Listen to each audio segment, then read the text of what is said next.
El Salvador during the Cold War. At the start of the Cold War, El Salvador was essentially fresh out of its own war. Before the Cold War, El Salvador went through La Matanza, or in English, the slaughter. La Matanza started up with an uprising against the poor living conditions that some El Salvadorians had to face.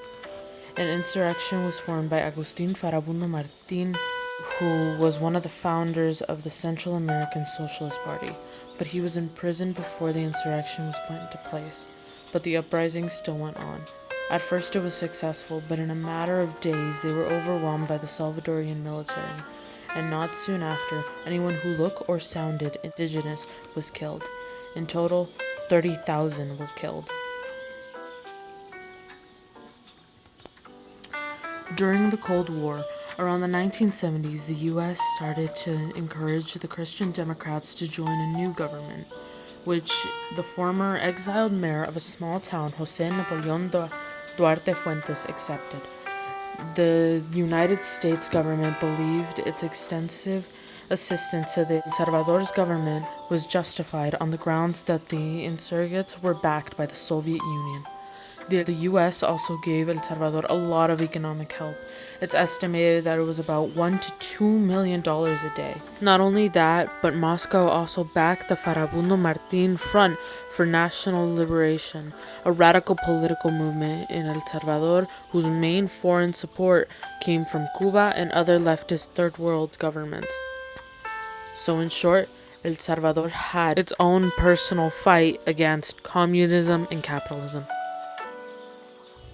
El Salvador's Civil War. The Salvadorian Civil War was a 12-year-long war that was fought between the government of El Salvador and the Farabundo Martin National Liberation Front, or just in general, left-winged groups. The Civil War was fought because of the FMNL wanting social justice, economic reform, improved standards of living, universal health care, and better access to education. But since El Salvador was now under the influence of the U.S., all those changes were being spread by a communist group that simply could not stay.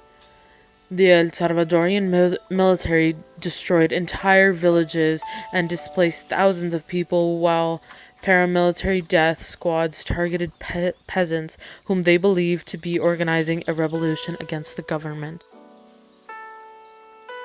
As you can see in the map, guerrilleros had a lot of influence, mainly because they were people.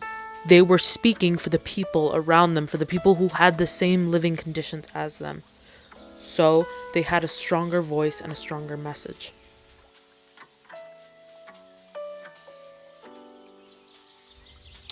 My abuelo. Enemías Lemus Guerra. Enemías Lemus Guerra is my grandfather. He is currently 62 years old. He was born on December 1st, 1960.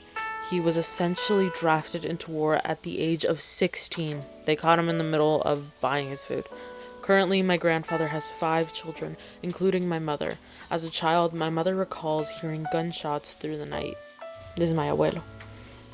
My grandfather served 18 months, but during these months, he did his first 4 months in an extremely dusty area. Every time somebody stood up or moved, it got harder and harder to breathe. After that, they went to Santa Ana, the center of El Salvador. And the first few days, they were trained, but not for too long. Not soon after, they went to Santa Ana. And in Santa Ana, my grandfather was punished for something that it was completely unjust.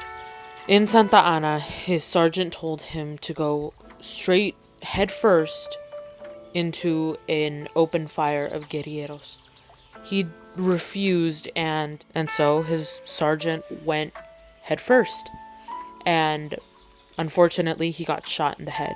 He lived solely because of his helmet. His helmet was shot clean off of his head. Finally, the war ended on January 16th, 1992. It ended with the Chapultepec Peace Accords, which were signed in Chapultepec Castle, Mexico. The peace accords were a series of agreements that were signed the day the Civil War ended in El Salvador. It lives up to its name, being that it set peace between the El Salvadorian government, and the FMNL, and to this day, there are still members of the FMNL in office. These are my sources, and thank you for listening to my presentation.